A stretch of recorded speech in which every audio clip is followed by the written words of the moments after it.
जय श्री कृष्णा, राधे राधे। आज हम वैशाख महात्म्य के 25वें और अंतिम अध्याय का श्रवण करेंगे। पिछले अध्याय में हमने सुना था कि पद्म शर्मा ब्राह्मण ने अपने द्वादशी के दिन का पुण्य शाप से पीड़ित कुतिया को दान कर दिए, जिससे उसका उद्धार हुआ और वैशाख शुक्ल द्वादशी के प्रभाव से उर्वशी नाम की श्रेष्ठ अंगों वाली देवताओं की प्रिय अप्सरा बनी। अब आगे की कथा इस प्रकार से है। श्रुतदेव जी कहने लगे, हे राजन, वैशाख में शुक्ल पक्ष के अंत की जो 3 तिथि पूर्णमासी तक हैं, वे बड़ी शुभ फल देने वाली हैं। ये तीनों तिथि पुष्कारिणी कहलाती हैं। ये समस्त पापों को दूर करने वाली हैं। जो कोई वैशाख मास में महीने भर तक स्नान नहीं करता, उन्हें इन तिथियों में स्नान करने से संपूर्ण फल मिल जाते हैं। संपूर्ण देवता त्रयोदशी के दिन इकट्ठे होकर जीवों को पवित्र करते हैं। पूर्णमासी के दिन विष्णु भगवान के संग संपूर्ण तीर्थ इकट्ठे होते हैं। चतुर्दशी के दिन यज्ञ सहित सब देवता उन्हें पवित्र करते हैं। कोई कैसा ही ब्रह्मघाती अथवा मद्यपान करता हो, ये सबको पवित्र करते हैं। प्राचीन काल में वैशाख की एकादशी के दिन विष्णु भगवान ने अमृत उत्पन्न किया। द्वादशी के दिन उसकी रक्षा की। त्रयोदशी के दिन देवताओं को अमृत पिलाया और चतुर्दशी के दिन देवताओं के विरोधी दैत्यों का नाश किया तथा पूर्णमासी के दिन देवताओं ने अपने राज्य को प्राप्त किया। इससे देवताओं ने प्रसन्न हो इन तीनों तिथियों को प्रीतिपूर्वक प्रफुल्लित चित्त से वरदान दिया था। वैशाख मास की ये तीनों तिथियां शुभ हैं। पुत्र आदि फल देने वाली और मनुष्य के पापों को दूर करने वाली हैं। जो अधम मनुष्य संपूर्ण वैशाख मास में स्नान नहीं करते हैं, वह इन 3 तिथियों में स्नान करने से पूर्ण फल प्राप्त कर लेते हैं।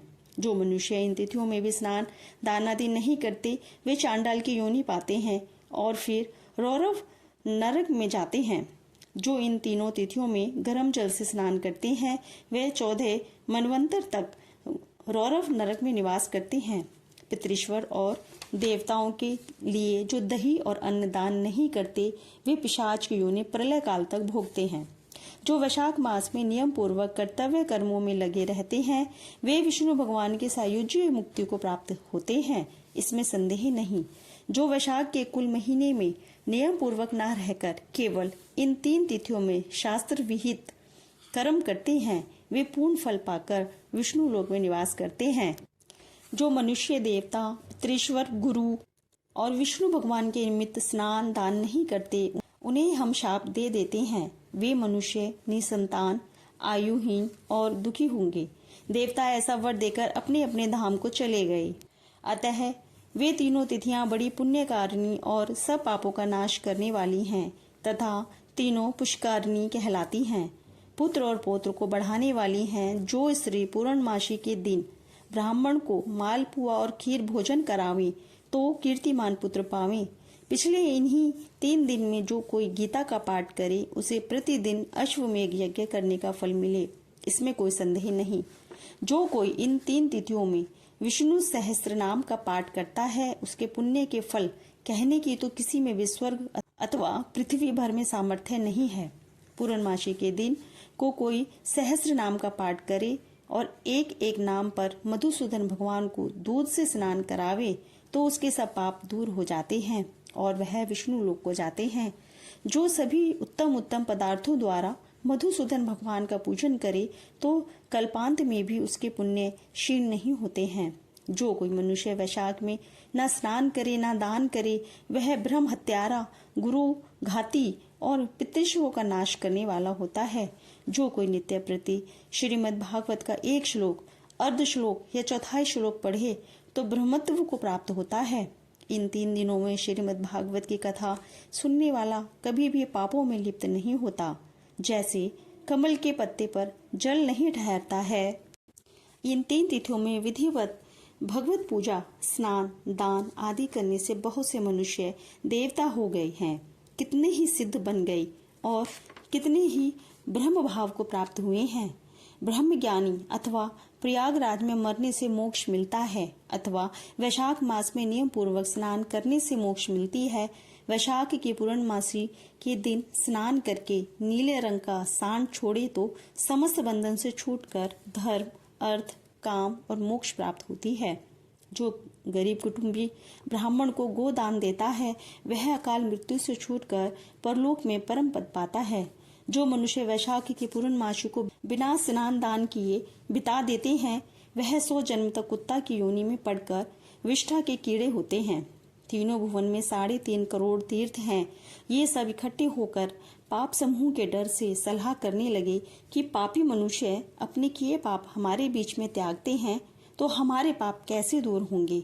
ऐसी चिंता करते हुए तीर्थपाद हरि भगवान की शरण में गए और अनेक स्रोत द्वारा स्तुति करके प्रार्थना करने लगे।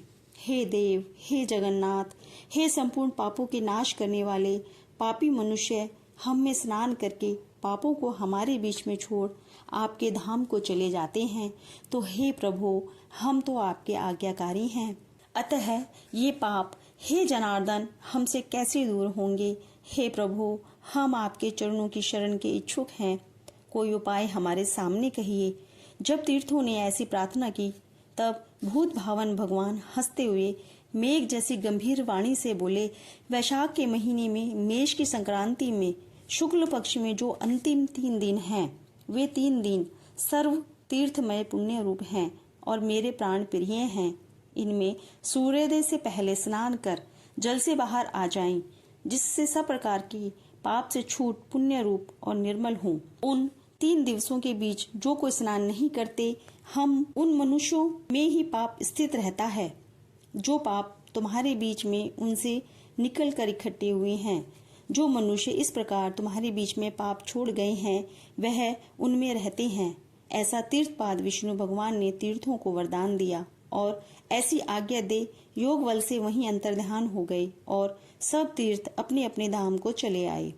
प्रतिवर्ष वैशाख के महीने में पिछले 3 दिनों में सब अपने अपने पापों को छोड़ निर्मल होते हैं।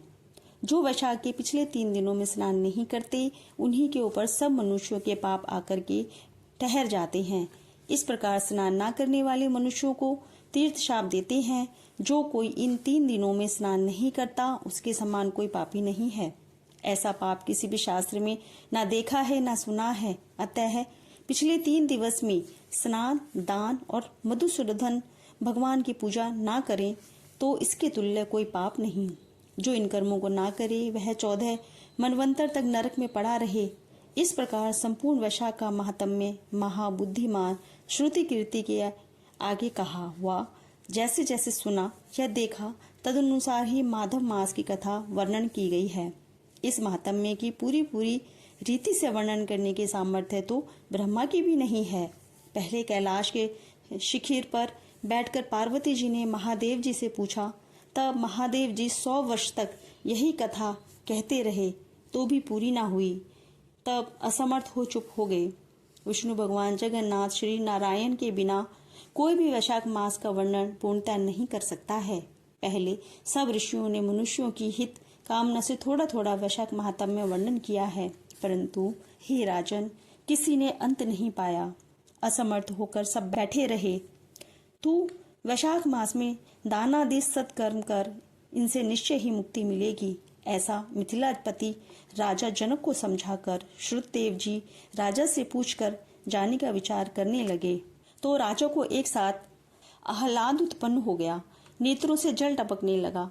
तब उत्सव करने में प्रवृत्त हुआ और अपनी वृद्धि के लिए श्रुतदेव जी को पालकी में बैठाकर ग्राम की प्रदक्षिणा कर चतुरंगिणी सेना को संग भेजा और पीछे पीछे स्वयं चला। फिर अंतःपुर में ले जाकर वस्त्र, आभूषण, गौ, पृथ्वी, तिल, सुवर्ण आदि सब प्रकार के वैभव आगे रख नमस्कार कर हाथ जोड़कर सम्मुख खड़ा हो गया। तब महातेजस्वी महायशस्वी श्रुतदेव जी अत्यंत संतुष्ट हो प्रसन्नता पूर्वक अपने धाम को गए।